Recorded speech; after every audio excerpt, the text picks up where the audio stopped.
प्रत्येक वर्ष जनवरी महीने के आखिरी रविवार को विश्व कुष्ठ रोग दिवस के रूप में मनाया जाता है। पूरे विश्व में हर साल लगभग 2 लाख के करीब नए कुष्ठ रोगी मिल जाते हैं। पूरे विश्व में इस समय लगभग 20 से 30 लाख लोग कुष्ठ रोग से पीड़ित हैं। ब्राजील, इंडोनेशिया और भारत में कुष्ठ रोगी ज़्यादा देखने को मिलते हैं। पूरे विश्व के लगभग आधे नए कुष्ठ रोगी केवल भारत में ही मिल जाते हैं। भारत के कुछ प्रांत ऐसे हैं जिनमें कुष्ठ रोग ज़्यादा देखने को मिलता है, जैसे बिहार, झारखंड, पश्चिमी बंगाल, छत्तीसगढ़, उत्तर प्रदेश, मध्य प्रदेश, महाराष्ट्र, उड़ीसा आदि। पिछले साल हरियाणा प्रांत में 440 नए कुष्ठ रोगी मिले। मुझे भी अपनी क्लिनिक पर लगभग एक साल में 6 से 7 नए कुष्ठ रोगी मिल जाते हैं। कुष्ठ रोग का कारण क्या है? यह कोई वंशानुगत रोग नहीं है। यह किसी के अभिशाप का परिणाम नहीं है। यह एक बहुत ही सूक्ष्म कीटाणु, जिसे माइकोबैक्टीरियम लेप्री कहते हैं, के प्रवेश करने से कुष्ठ रोग हो जाता है। इस कीटाणु की खोज एक नॉर्वेजियन साइंटिस्ट जिसका नाम हैंसन था, उसने की थी। इसलिए कुष्ठ रोग को हैंसन्स डिजीज भी कह देते हैं। कुछ लोग कुष्ठ रोग को कोढ़ भी कह देते हैं। इलाज को मद्देनजर रखते हुए कुष्ठ रोग को 2 प्रकार से आंका गया है। एक ग्रुप है जिसे पार्शियल पेशेंट्स कहते हैं। इन मरीजों में कुष्ठ रोग से लड़ने की इम्यूनिटी पावर बहुत ही अच्छी होती है। इनमें कुष्ठ रोग के कीटाणु बहुत ही कम होते हैं, इसलिए इनसे दूसरे स्वस्थ लोगों को कुष्ठ रोग लगने का अंदेशा भी बहुत कम होता है। इन मरीजों के शरीर पर जो चकत्ते होते हैं, उनकी संख्या 1 से 5 तक होती है। इनका इलाज भी केवल 6 महीने ही दिया जाता है। जो दूसरे ग्रुप के हैं, उनको हम मल्टीबैसिलरी पेशेंट्स कहते हैं। इन मरीजों में कुष्ठ रोग से लड़ने की जो प्रतिरोधक शक्ति है, इम्यूनिटी पावर है, वो बहुत पुअर होती है और इनमें शरीर में कीटाणुओं की संख्या भी बहुत ज़्यादा होती है। इसलिए ऐसे मरीजों से दूसरे व्यक्तियों को बीमारी लगने का अंदेशा भी होता है। इन मरीजों में शरीर के ऊपर जो चकत्ते होते हैं, उनकी संख्या 5 से अधिक होती है और कई बार तो अनगिनत होती है। इन मरीजों का इलाज 12 महीने से अधिक समय तक दिया जाता है। क्या कुष्ठ रोग एक छूत की बीमारी है? जैसे मैंने अभी आपको बताया कि जो पार्शियल पेशेंट होते हैं, उनसे दूसरे व्यक्तियों को लगने का अंदेशा नहीं होता। केवल जो मल्टीबैसिलरी पेशेंट्स होते हैं, उनसे दूसरे व्यक्तियों को लगने का अंदेशा होता है। इनमें भी इलाज शुरू होने के 1 महीने के पश्चात कुष्ठ रोग लगने का अंदेशा नहीं होता। जो मरीज इलाज शुरू कर देता है, उनसे दूसरे व्यक्तियों को लगने का कोई डर नहीं है।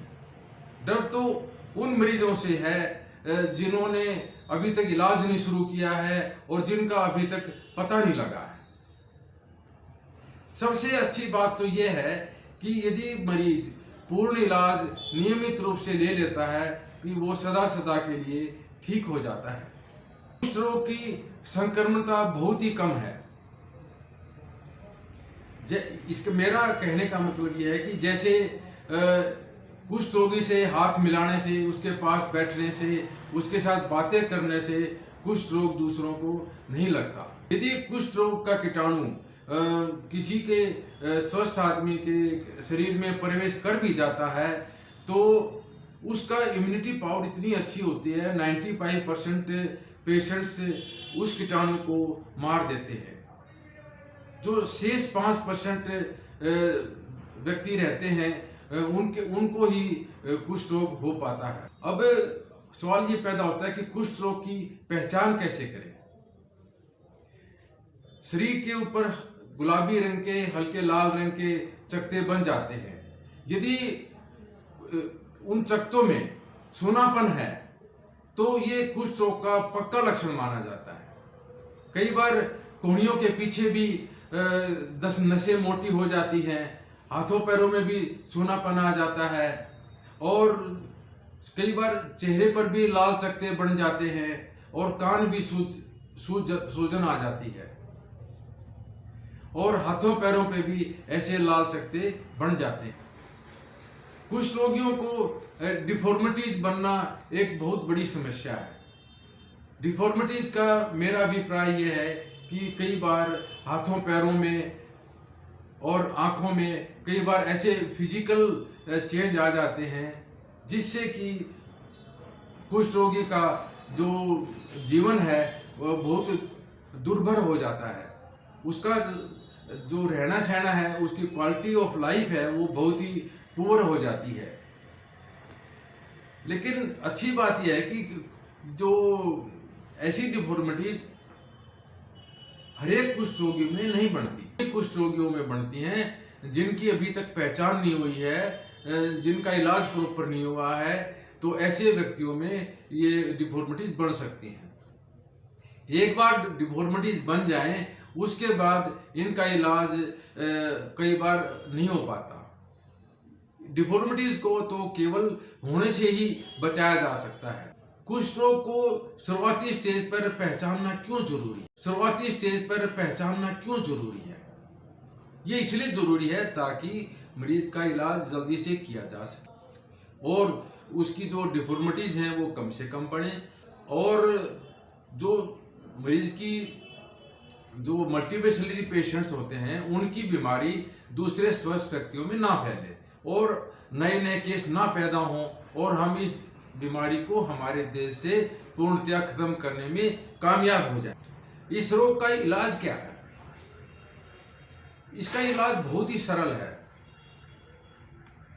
इसमें महज केवल रोजाना मरीज को 2 गोली खानी पड़ती हैं और वो 6 और 12 महीने तक ही खानी पड़ती हैं। कुष्ठ रोग के इस इलाज को मल्टी ड्रग थेरेपी कहते हैं। इसकी एक किट अवेलेबल होती है जिसमें 28 दिन की दवाइयाँ होती हैं और ये जो किट है ये भारत सरकार की तरफ से हर एक जिला लेवल के ऊपर सिविल हॉस्पिटल में और जो टीबी हॉस्पिटल है उसमें उपलब्ध है और ये मरीज को बिल्कुल सरकार की तरफ से बिल्कुल फ्री दी जाती है। मरीज महीने की महीने आ जाता है और उसको वहाँ से वो किट उसको मिल जाती है। यदि मरीज रेगुलर ट्रीटमेंट करे और पूरा इलाज करे तो हमेशा हमेशा के लिए ठीक हो जाता है। अच्छा, आज हम बात करें तो आज कुष्ठ रोग की स्थिति क्या है? सभी के प्रयास से हर साल कुष्ठ रोग के नए नए रोगी आने की जो संख्या है उसमें काफ़ी कमी आई है और भारत सरकार ने एक प्रोग्राम शुरू किया हुआ है जिसका नाम है नेशनल इरेडिकेशन प्रोग्राम और सरकार ने ये टारगेट रखा हुआ है कि 2027 के अंत तक हम इस कुष्ठ रोग को हमारे देश से खत्म करने में कामयाब हो जाएंगे। लेकिन मैं ये समझता हूँ कि आज अभी तक काफ़ी केस है और हम इस टारगेट को शायद 2027 में नहीं पूरा कर पाएंगे तो और 2-4 साल लग जाएंगे। इसमें सोसाइटी का सहयोग बहुत जरूरी है। लेप्रोसी डे मनाने का एक मुख्य उद्देश्य यह भी है कि हम अधिक से अधिक सोसाइटी का सहयोग ले सकें। अब सोसाइटी किस प्रकार से सहयोग दे सकती है? सोसाइटी एक तो जो कुष्ठ रोग के लक्षण हैं उनको हम ज़्यादा से ज़्यादा अपने दोस्तों को, पड़ोसियों को, रिश्तेदारों को शेयर करें, ताकि हम कुष्ठ रोग को शुरुआती स्टेज में पहचान सकें।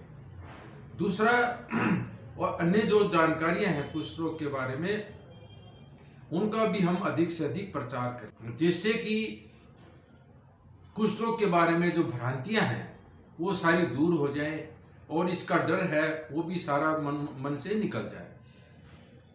और एक महत्वपूर्ण बात यह है कि कुष्ठ रोग से हमें भेदभाव नहीं करना चाहिए, उससे हमें घृणा नहीं करनी चाहिए, उससे हमने प्यार का व्यवहार करें, उसे सहयोग करें, उसको हम प्रोत्साहन दें कि ताकि वो अपना इलाज पूरा कर सके। अब हमें किस बात की ज़रूरत है? हमें इस बात की ज़रूरत है, जैसे आपने अभी समझ पाए होंगे, कि कुष्ठ रोग को जल्दी से तो हम पहचान सकें और उसका पूर्ण इलाज करवा दें मरीज का, और ताकि वो दूसरे मरीजों को न फैला सके, और कुष्ठ रोग को हम अपने देश से बिल्कुल ख़त्म करने में कामयाब हो जाए। जय भारत।